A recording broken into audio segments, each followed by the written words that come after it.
আমি খুব পরিষ্কার করে বলতে চাই, বিএনপি কোন বিপ্লবী দল নয়। বিএনপি একটা লিবারাল ডেমোক্রেটিক পার্টি।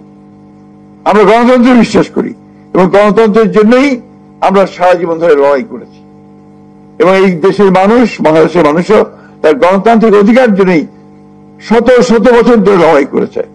যেটা কিছুক্ষণ আগে ডক্টর মঈন খান বললেন, সেইটাই বাস্তবতা।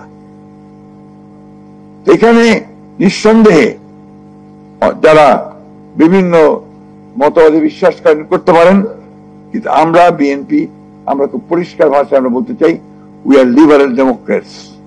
এতে যদি আমাদেরকে কেউ ভুল বোঝার কোন সুযোগ আমি দিতে চাই না। আমি বিপ্লবী নই, I M A liberal Democrat, এই কথাটা খুব পরিষ্কার করে বলতে চাই। এবং আমরা সকলকে নিয়ে, এই ভূখণ্ডে যারা বাস করে তাদের সকলকে নিয়ে, সকল ধর্ম, সকল বর্ণ, সকল মত, সবখানে একসাথে আমরা একটা রেইনবো স্টেট নির্মাণ করতে চাই। এটা আমাদের ঘোষিত নীতি। We are committed two reforms.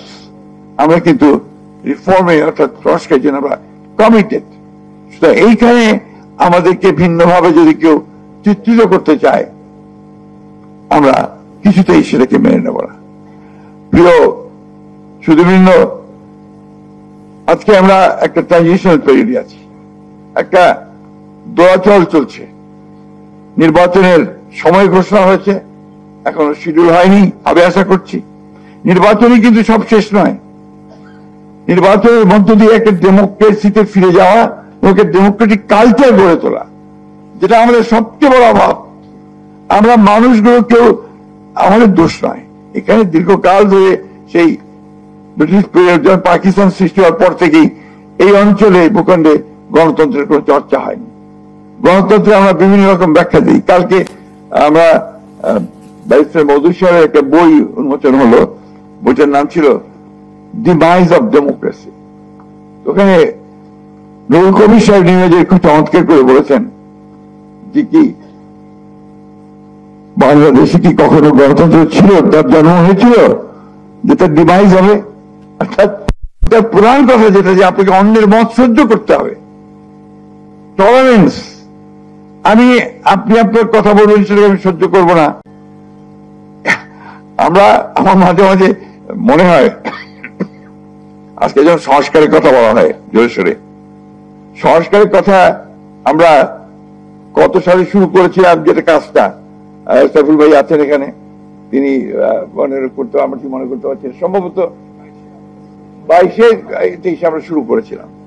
এবং আমরা এগুলো দিনের পর দিন আলোচনা করে বিভিন্ন আপনার যারা এই বিষয়ে বিশেষজ্ঞ আছেন তাদের সঙ্গে কথা বলে, অন্যান্য দলগুলোর সঙ্গে কথা বলে, রাজনৈতিক ব্যক্তিত্বদের সঙ্গে কথা বলে আমরা কিন্তু জনাব তারেক রহমান সাহেবের নির্দেশে আমরা এগুলো আপনার তৈরি করেছিলাম। প্রথমে ছিল আমাদের বিএনপির 10 দফা, তারপরে সেটাকে বাড়িয়ে 27 দফা, তারপরে ফাইনালি সেটাকে 31 দফা। এবং সেটা আজকের যে সংস্কার বিষয়গুলো আসছে, সেগুলোই তাদের মানে মূল বিষয়গুলো কিন্তু সেটাই ছিল। সেই জন্য আজকে যদি কেউ দাবি করেন যে সংস্কারটা এককভাবে ব্যক্তিগত হবে, এটা আমার মনে হয় সংকীর্ণতা ছাড়া আর কিছু হবে না, বা কোনো দলের বা কোনো ব্যক্তির। আজকে আমার মাঝে মাঝে আমি খুব আই ডোন্ট নো ভাই, আমার একটু হতাশ লাগে।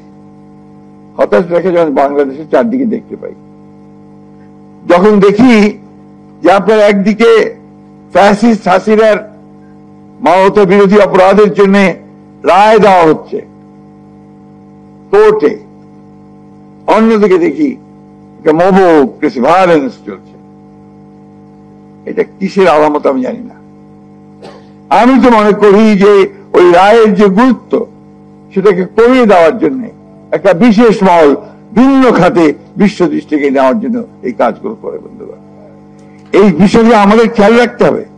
আমরা যারা গণতন্ত্রের জন্য সংগ্রাম করি, লড়াই করি, আমরা যারা প্রাণ দিয়েছে আমাদের ছেলেরা, আজকে কোন একটা মহল অত্যন্ত সচেতনতার সঙ্গে অত্যন্ত দ্রুততার সঙ্গে, চালাকির সঙ্গে সেটাকে ভিন্ন খাতে প্রভাবিত করার চেষ্টা করছে কিনা, এটা আমাদের দেখা উচিত। এর মধ্যে বিভক্তি সৃষ্টি করছে কিনা।